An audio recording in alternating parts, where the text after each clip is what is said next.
Beginning a historic week in the impeachment probe, 9 witnesses now set to testify. No one more anticipated, though, than this man, Ambassador Gordon Sondland, a hotel magnate who had no diplomatic experience, thrust into the center of this impeachment crisis. He will be the first official to testify in public who has full-blown first-hand knowledge of the beginning, middle, and end of the alleged bribery plot. And so now we have a special report on Sondland's transformation from an Oregon businessman to this Ukraine confidant of so many senior Trump officials. And we're going to reveal how some of the traits he exhibited in business, including his appetite for risk and his interest in power, would catapult him into this historic scandal. Newly obtained emails showing how Sondland was acting as Donald Trump's first-hand person on all Ukraine plotting, briefing the White House on every move. A scandal that has followed him all the way back to Oregon, protesters chanting, "Tell the truth," as he hit the airport earlier this month. You see them right there. Sondland is the founder of Providence Hotels. This is a boutique chain across the U.S., and there's an introductory video we want to show you when he first won this ambassador position, citing that work and his business, and also what his millions had earned him, a taste for some of the finer things.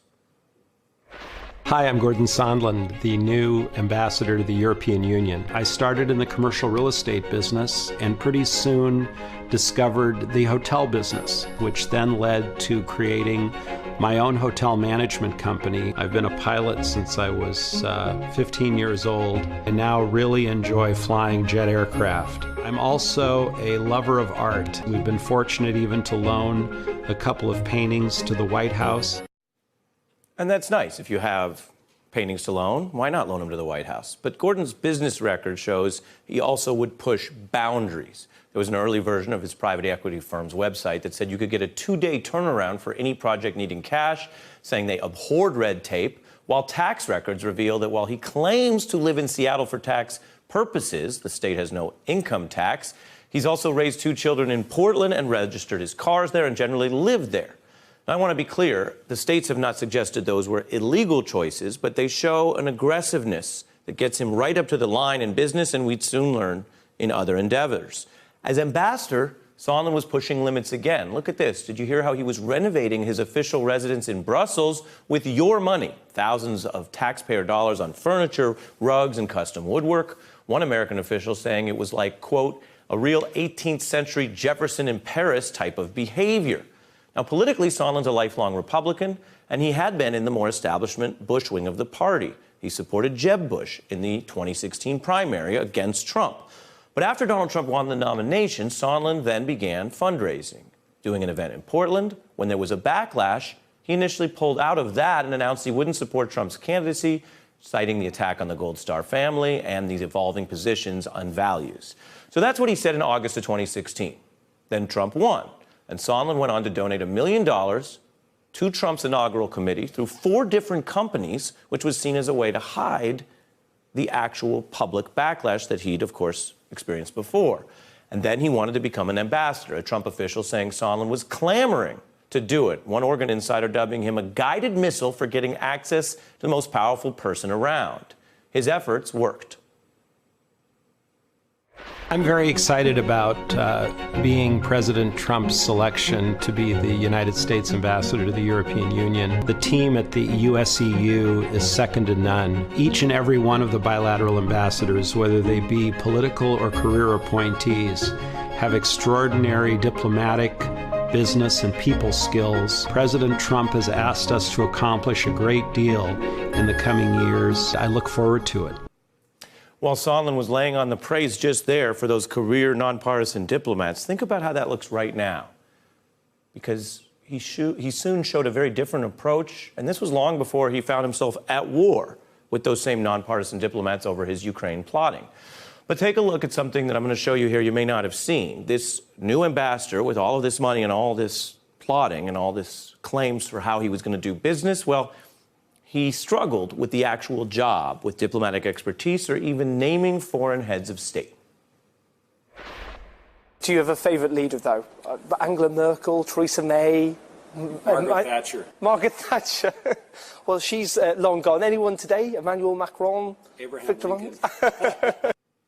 Abraham Lincoln, ha ha ha. But those who actually knew Sondland from his days in Oregon politics say this was always going to be rocky. These are people who knew him back in the day. One strategist describing him as notoriously unencumbered by self-awareness, and others saying he was basically viewed as a rich but naive player who struggled to navigate organ politics, let alone international diplomacy. Quote, "You think you're going to be able to navigate Ukrainian and D.C. politics," this insider said? Unbelievable. That takes some confidence. And it's not only Oregon that would say this, people there in that political space.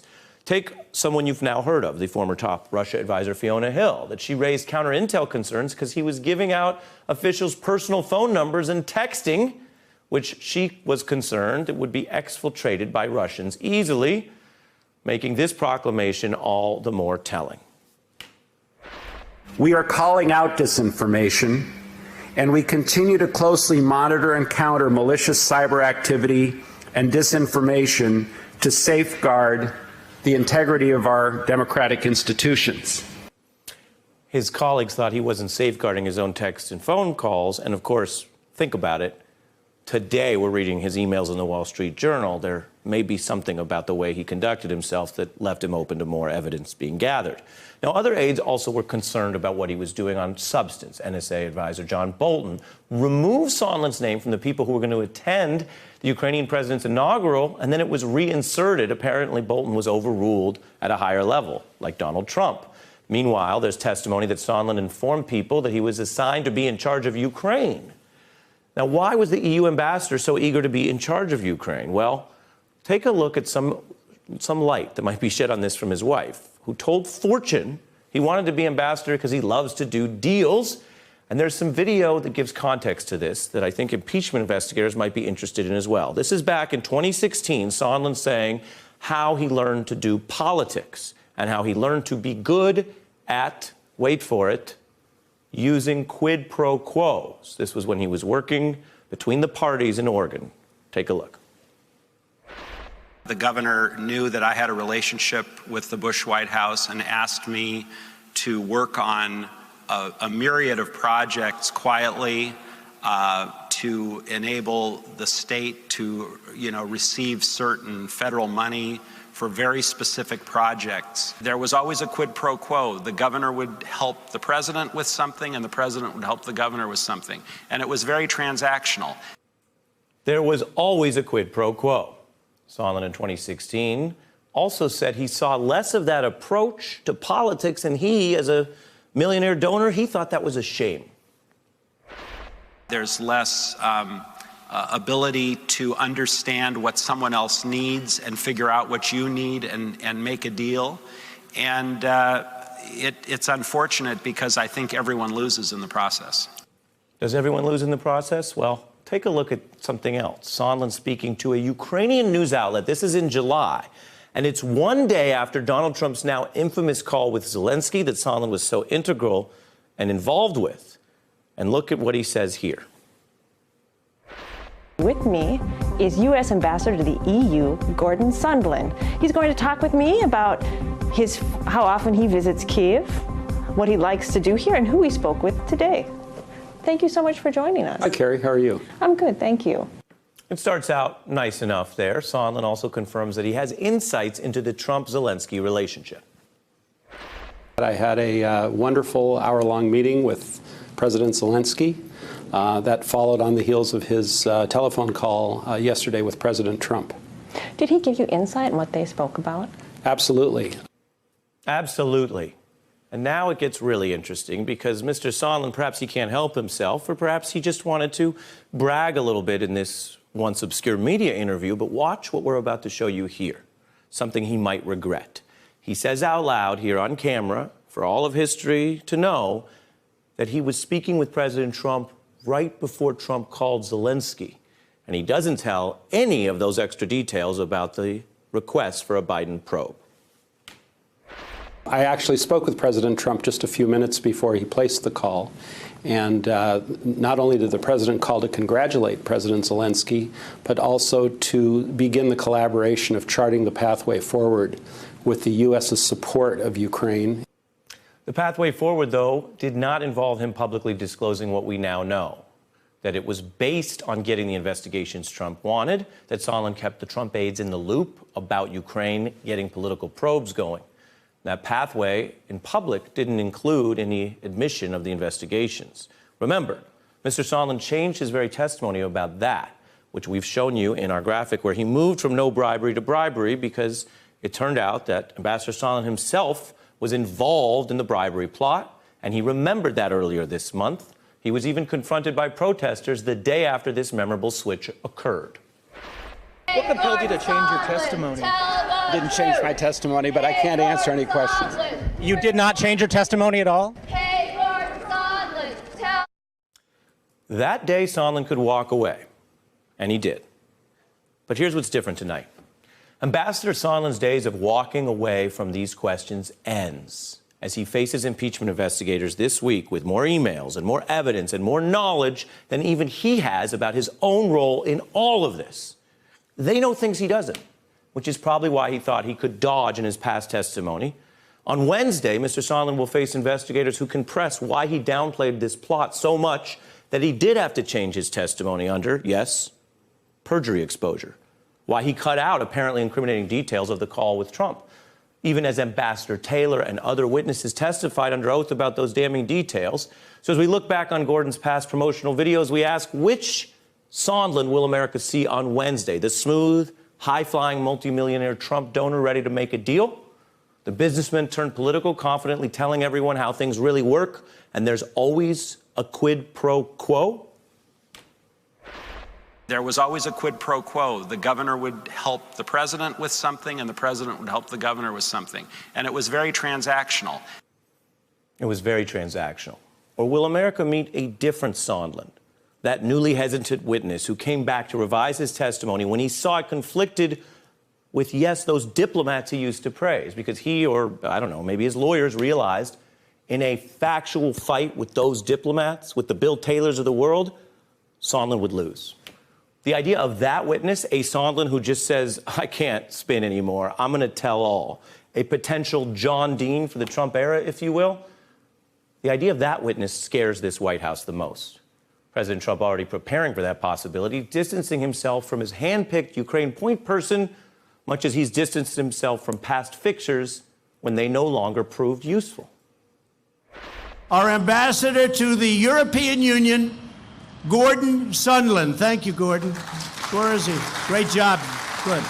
Let me just tell you, I hardly know the gentleman. The text message that I saw from Ambassador Sondland, who's highly respected, was there's no quid pro quo. Do you recall having a conversation with I don't recall. No, not at all. Not even a little bit. Which Mr. Sondland shows up, and what Sondland does this week could shape his place in history, his own legal exposure, and of course that of President Trump. But I know what you might be thinking after all of this. Interesting new details, but wait a minute. Aren't the outlines of the alleged Ukraine bribery plot already here and simple? Extort election help for money?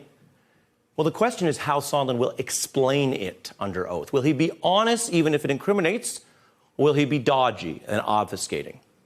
To quote someone with more legal and strategic experience than Mr. Sondland, I think, has shown thus far, Dwayne Michael Carter, what's understood ain't got to be explained. But you don't understand me, so let me explain. When you're facing heat, you have to decide how to explain your story. And as Lil Wayne continued, it's scary, but don't lie, no tale fairy. Be real, extraordinary. Perry Mason facing the barrel if he tattle. But my God is my judge. No gown, no gavel. If you unpack that, it sounds pretty gangster. Facing threats if you tell the truth, but that is where we are right now, and I mean that seriously. A president applying gangster tactics of threatening witnesses in public as they testify under oath about the truth to the American people. For Mr. Sondland, the truth is largely already out there. He helped execute this Ukraine plot. He pushed the investigations before and after the incriminating call. He doubled down in other private calls with President Trump, and he initially joined the denials and the cover-up. So now that this truth is spilling out, what will he do? That's the evidentiary question hanging over this week's hearing. Will the person who was in the room trying to execute this bribery plot step up and confess? We will all be watching because, again, what's understood ain't got to be explained. Hey, I'm Ari Melber from MSNBC. You can see more of our videos right here, or better yet, subscribe to our YouTube channel below. You could have been anywhere in the world, but you're here with us, and we appreciate that.